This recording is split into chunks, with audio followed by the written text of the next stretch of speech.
Tonight, I have a special guest joining me all the way from Beijing, China, to discuss the challenges of trade between the U.S. and her home country. She's the host of a primetime English language television program overseen by the CCP, the Chinese Communist Party. And though she and I may not agree on everything, I believe this is actually a really unique opportunity, an opportunity to hear a very different view. Now, as these trade negotiations stall out, it's helpful to know how the Chinese Communist Party is thinking about trade and about the United States. Now, in the interest of transparency, I should explain that I don't speak for anyone but myself as the host of a Fox Business show. My guest, however, is part of the CCP, and that's fine. As I said, I welcome different perspectives on this show.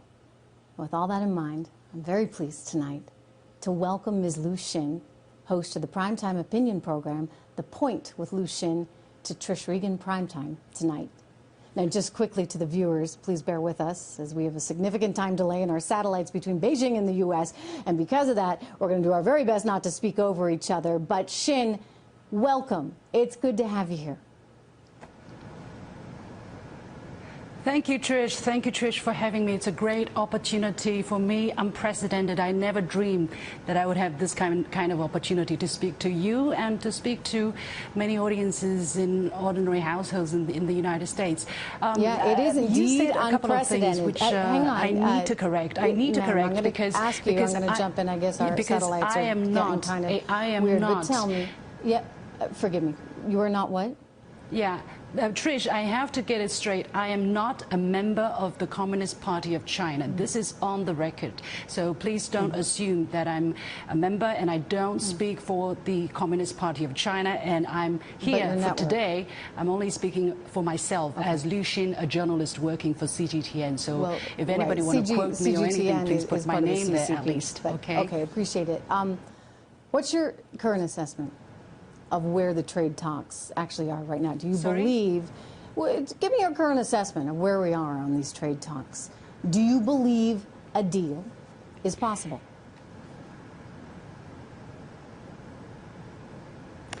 It is true that the satellite connection is not very good, but I believe that you're asking me where we are in terms of the trade negotiations.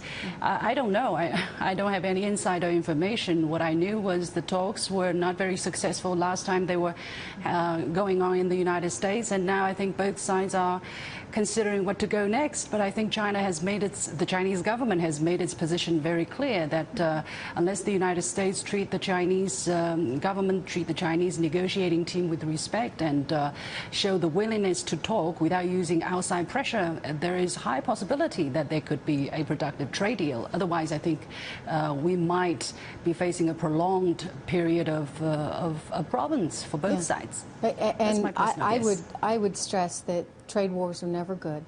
They're not good for anyone. So I want to believe, Xin, I want to believe that something can get done. And these are certainly challenging times. I realize there's a lot of rhetoric out there. But let me turn to one of the biggest issues, and that's intellectual property rights. I mean, fundamentally, I think we can all agree it's never right to take something that's not yours. And yet, in going through so many of these cases at the Independent World Trade Organization, the WTO, that China's a member of, as well as the DOJ and FBI cases, you can actually see some of them on the screen right now. There's evidence there that China has stolen enormous amounts of intellectual property, hundreds of billions of dollars worth. Now, that's a lot of money, but truly, I guess we shouldn't really care if it's hundreds of billions of dollars or just 50 cents. How do American businesses operate in China if they're at risk for having their property, their ideas, their hard work stolen? Well, I think, Trish, you have to ask American businesses whether they wanted to come to China, whether they find coming to China and cooperating with Chinese businesses has not been profitable or not, and they will tell you their answers. As far as I understand, many American companies have been established in China, and they're very profitable, and the great the great majority of them, I believe, plan to continue to invest in China and explore the Chinese market. Well, now U.S. President Donald Trump's tariff makes it a little bit more difficult, makes the future a little bit uncertain. I do not deny that there are IP infringement, there are copyright issues, or there are piracy, or even theft of commercial secrets. I think that is something that has to be dealt with, and I think the Chinese government and the Chinese people, and me as an individual, I think there's a consensus, because without the protection of IP right, nobody, no country, no individual can be stronger, can develop itself. So I think that is a very clear consensus among the Chinese society. And of course, there are cases where individuals, where companies go and steal, and I think that's a common practice probably in every part of the world. And there are companies in the United States who sue each other all the time over infringement on IP rights. And you can't say, simply because these cases are happening, that America is stealing, or China is stealing, or the Chinese people are stealing. And basically that's the reason why I wrote that rebuttal, because I think this kind of blanket statement is really not helpful, really not helpful. Well, it's not just a statement, it's multiple reports, including evidence from the WTO. But let me ask you about Huawei, because that's certainly in the headlines right now. Sure, I don't deny those. No, I don't deny those. Right, I mean, look, I think, as I said, we can all agree that if you're going to do business with someone, it has to be based on trust. And you don't want anyone stealing your valuable information that you've spent decades working on. Anyway, no. China passed a law in 2017 requiring tech companies to work with the military and the government. So it's not just individual companies, right, that might be getting access to this technology. It's the government itself, which is an interesting nuance. But I get that China is upset that Huawei is not being welcomed into the U.S. markets. I totally get it. So let me just ask you this. It's an interesting way to think about it. I think, what if we said, hey, sure, Huawei, come on in. But here's the deal. You must share all those incredible technological advances that you've been working on. You got to share it with us. Would that be okay? I think it is, if it is through cooperation, if it is through mutual learning, if it is through, if you pay for the use of this IP, of this high technology, I think it's absolutely fine. Why not? We all prosper because we learn from each other. I learned English because I had American teachers. I learned English because I had American friends. I still learn how to do journalism because I have American copy editors or editors. So I think that's fine so long as it is not illegal. I think everybody should do that, and that's how you get better, right? But you mentioned something pretty important, which is that you should pay for the acquisition of that. And, look, I think that the liberalized economic world in which we live has valued intellectual property, and it's governed by a set of laws. And so we all need to kind of play by the rules and play by those laws if we're going to have that kind of trust between each other. But I think you bring up some good points. Let me turn to China right now, which is now, wow, the second largest economy. At what point will China decide to abandon its developing nation status and, well, stop borrowing from the World Bank? Well, I think this kind of discussion is going on, and I've heard very live discussions about this. And indeed, there are people talking about China already becoming so big. Why don't you just grow up? Basically, I think you said it in your program as well. China grow up.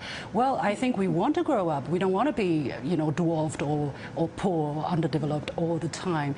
But it depends on how you define developing country, right? If you look at China's overall size, the overall size of the Chinese economy, yes, we are very big, the world's #1. But don't forget, we have 1.4 billion people. That is over 3 times the population of the United States. So if you divide the second largest overall economy in the world, basically when it comes down to per capita GDP, we're I think less than 1/6 of that of the United States, and even less than some other more developed countries in Europe. So you tell me, where should we put ourselves? This is a very complicated issue because per capita, as I said, is very small, but overall it's very big. So we can do a lot of big things, and people are looking upon us to do much more around the world. So I think we are doing that. We're contributing to the United Nations. We are the world's biggest contributor to the UN peacekeeping missions, and we're giving out donations and humanitarian aids and all of that because we know we have to grow up. And Trish, thank you for that reminder. Let's get to the tariffs. I've seen some of your commentaries too, and Xin, I appreciate that you think China could lower some of its tariffs. I watched you say that, and I'm totally in agreement with you. In 2016, the average tariff, effectively a tax, that was charged on an American good in China was 9.9%. Now, that was nearly 3 times what the U.S. was charging. So what do you say about this? What do you think about saying, hey, you know, to heck with these tariffs. Let's get rid of them altogether. Would that work? I think that would be a wonderful idea. I mean, don't you think for American consumers, products from China would be even cheaper, and for consumers in China, products from America would be so much cheaper too. I think that would be a wonderful idea. I think we should work towards that. But you know, you talked about rule-based system, rule-based order. This is the thing. If you want to change the rules, it has to be done in mutual consensus. Basically, when we talk about tariffs, it is not just between China and the United States. I understand if you lower tariff just between China and the United States, the Europeans will come, the Japanese will come, the Venezuelans probably will come and say, hey, we want the same tariff. You can't discriminate, you know, between countries. So it is a very complicated settlement to reach, and I think the last agreement that China and the about trade, yes, I'm talking about tariffs. And I think the last time when the world agreed on the kind of tariff reduction China should commit to was exactly the result of multilateral and years of difficult negotiations. The United States saw in its interest and decided to what degree they can agree or to what degree they can lower their tariff. Nobody put a gun at their head. And China agreed to, although with some difficulties, to lower our tariff considerably. It is all the decision of countries according to their own self-interest. Now, things are different. Yes, I agree. 20 years later, what are we going to do? Maybe these old rules need to be changed. You know what? Let's talk about it. Let's do it according to the rules, the same rules. If you don't like the rules, we'll change the rules. But again, it has to be a multinational, a multilateral decision I process. would just say, you know, you can go back to the trade agreement of 1974, Section 301. There is a rule that enables the United States to use tariffs to try and influence the behavior of China should it be stealing our intellectual property. And that, I think, in some ways is part of what this all comes back to, and it's this sense of trust. And I hear you on the forced technology transfer, and I think that some American companies perhaps have made some mistakes in terms of being willing to overlook what they might have to give up in the near term. But this is an issue, I think, where the country as a whole needs to step in, and we're seeing the United States do that, perhaps in a way that hasn't happened. I mean, it's been in the background. Don't get me wrong. I think previous administrations have identified the challenge, but have really been a little unwilling to take it on. So we're living in these very different times. How do you define state capitalism? You mean how do I define? Sorry, I didn't hear the last thing. You mean forced technology transfer, or so-called state forced capitalism. technology transfer? No. Well, I guess forced technology transfer may be part of that, but state capitalism. In other words, one of the things that I would technology transfer, and somehow you kind of skid it away. I'm playing you a compliment here. Hang on one second, Xin. I want to say that I think, you know, your system of economics is very interesting because, you know, you have a capitalist system, right? But it's state-run. So talk to us about that. How do you define it? Well, we would like to define a socialism with Chinese characteristics, where market forces are expected to play the dominating or the deciding role in the allocation of resources. Basically, let the market.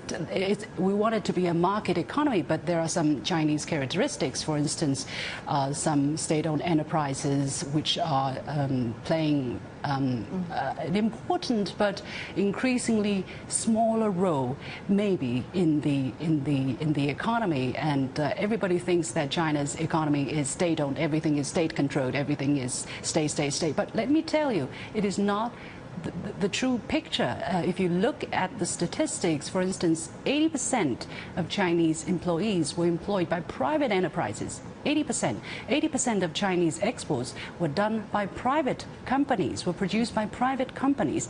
About 65% of technological innovation were carried out by private enterprises. The largest, some of the largest companies that affect our life, for instance, some internet companies or some 5G technology companies, they are private companies. So we are, yes, a socialist economy with Chinese characteristics, but it's, not everything state-controlled, state-run. It's not like that. We are actually quite mixed and very dynamic and actually very, very open as well.